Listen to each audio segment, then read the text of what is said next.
welcome to Mo's World, the baseball podcast. We're excited to bring you our latest episode. Your feedback continues to be important to us, so please feel free to share your comments. Awesome. If you enjoy the podcast, spread the word to your friends.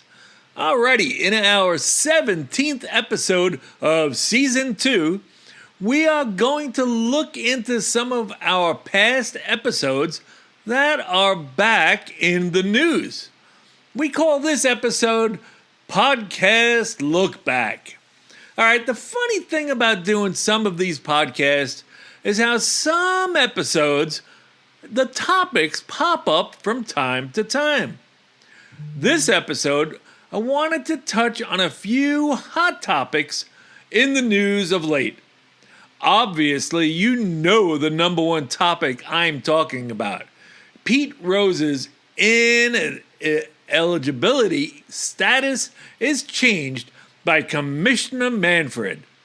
Now, I don't know if episode 22, the Hall of Fame voting / Pete Rose podcast, helped, but I'm glad for the change. Instead of going back and talking about this again, I would suggest you revisit this podcast from season 1. Look it up, take another listen. Oh, and I fully support the change of status for Joe Jackson as well. About time. Now, we also had Season 2, Episode 16, the Bullpen Blown Saves.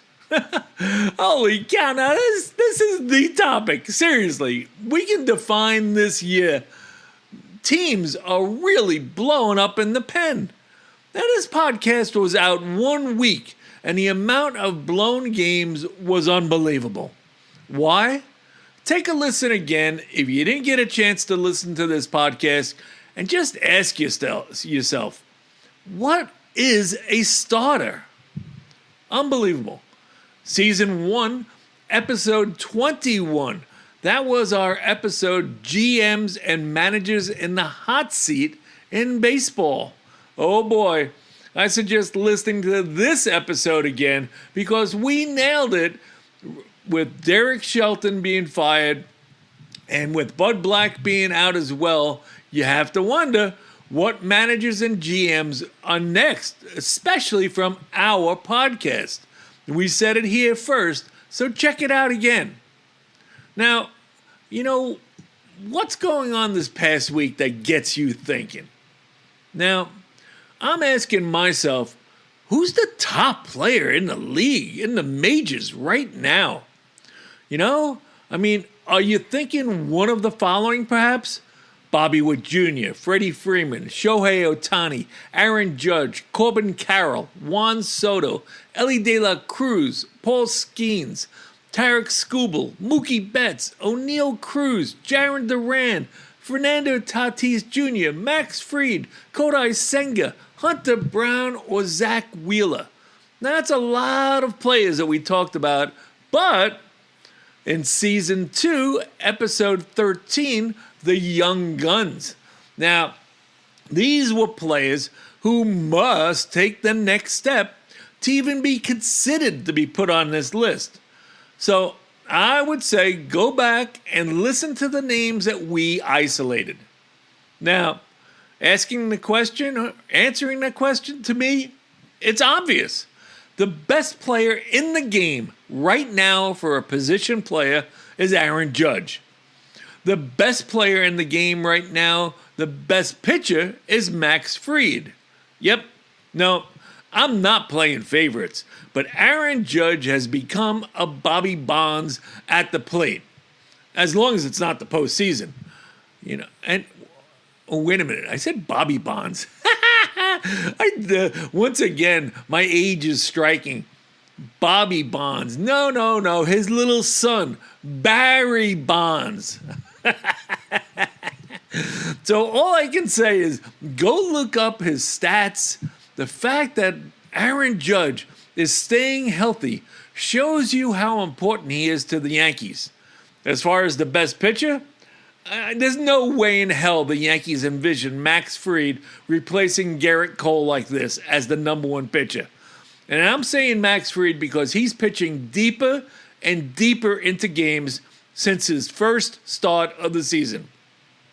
He's averaged 6.24 innings per start and is 6-0 for the season and has kept the Yankees in every friggin' game.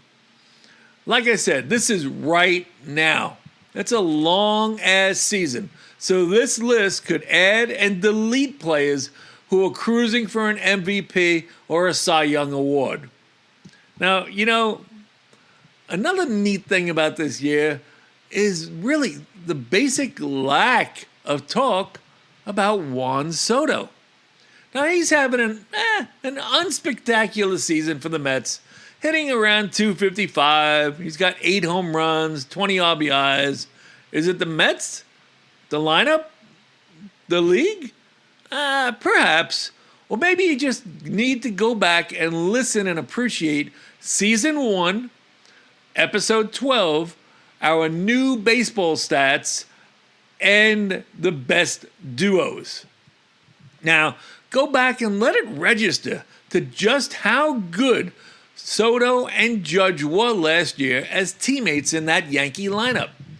To me, with Judge having the year he's having right now, there is no question his impact on Soto was nothing but positive last year. The entire American League East, to me, is underperforming. Despite Judge and Fried being the best in the majors, the Yankees are barely leading the division over the Red Sox. And I'm seriously getting ready to write the Orioles off. Holy crap, they're terrible. The American League Central? Still, one of the most exciting divisions in the majors, definitely in the American League. The Tigers, Guardians, and Royals are going to battle it out all year long. The West is showing some signs of change. Now, no longer do the Astros just throw their mitts on the field for a win. Now, I hate the Astros, but they had an awesome window that's been between 2017 and 2024. A nice 7-year run of dominance. So, you got to ask, who's next? The Mariners? They're inconsistent and totally wacky. They didn't make the playoffs last year in spite of the best pitching, and this year, their pitching is hurt and crappy, and they're hitting so much better. The Rangers? Too much dependence on guys who get hurt. And once again, I say the A's are the ones with the best young talent in the league, but could use some better starting pitching. Now, over in the National League, I don't know what it is. I've told you guys I'm a Yankee fan and a Braves fan, so maybe I'm just not impressed with the Mets because of that. But all they continue to do is win. Now the Phillies and Braves look like they are stuck in friggin' quicksand. And I bet the Mets are wishing they can pull away from these two teams. Oh, I gotta wonder. Where is Ronald Acuna Jr. for the Braves? He is done if he returns in June. Another non-impact star. We seem to have many young stars who take turns being good. And speaking of that, what's with Corbin Carroll looking like Babe Ruth this year, hitting his 14th home run the other night? He is definitely out to avenge last year's production for sure.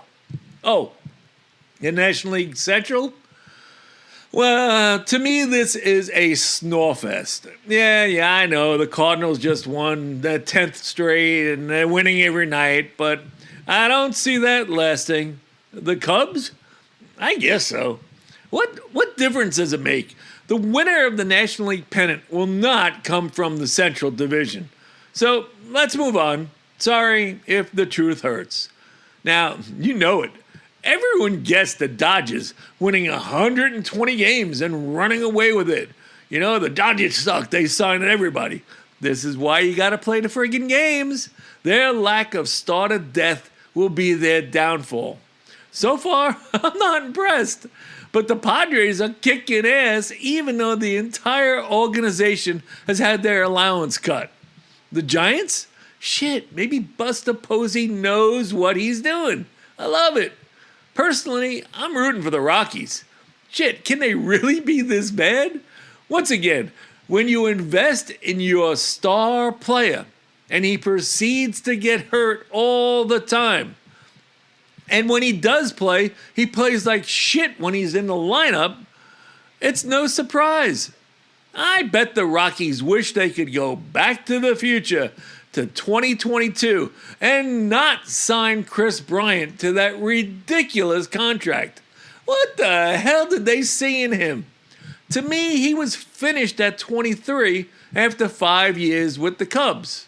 So, another star player who has not played in 100 games since 2021. You know what? Thinking about that, let's give out an award right now because he deserves it. Let's award Chris Bryant the Anthony Rendon Award as most useless major leaguer. You see these results, yet teams continue to sign 10-plus year contracts. Makes you wonder if Kyle Tucker, Bobby Witt Jr., Ellie De La Cruz, if they're next on the $300 million club. As the season heads into May, I think with the warmer weather and games heating up, let's continue to monitor the starting pitching trend, which is kind of imploding. Every team needs starting pitching, but really, do we need a 5-inning starter for an 8-year, $200 million contract averaging $25 million per year? Is that what we are coming to? A 5-inning starter? Let's hope not. Alrighty, one last thing I wanted to touch on this week. We made a road trip over Mother's Day weekend to Nashville, Tennessee. Now, the intent of our trip was to attend the Savannah Bananas game in Nissan Stadium. Yep, 70,000 people in a football stadium set up for baseball. If you recognize the name Savannah Bananas, I would hope and expect you to. But perhaps you've not attended a game. Maybe you caught a few clips on YouTube or ESPN, or you watched a few innings maybe. Well, the perfect description of the Savannah Bananas to me is that they are the Harlem Globetrotters of baseball. Pure entertainment.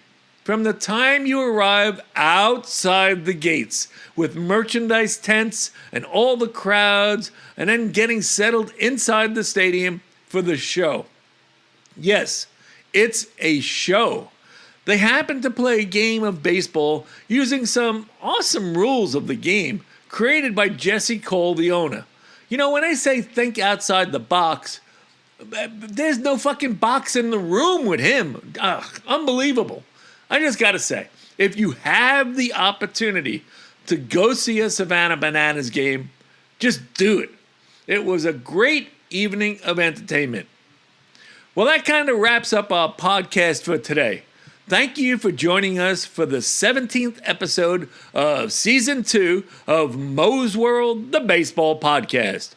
Our regular schedule for new episodes is every Friday, with each episode lasting approximately 20 minutes. We appreciate your support and encourage you to share the podcast with your friends. Our next episode will be released on Friday, May 23rd. So we look forward to seeing you then. In the meantime, ask yourself, whose world is it? It's Mo's World.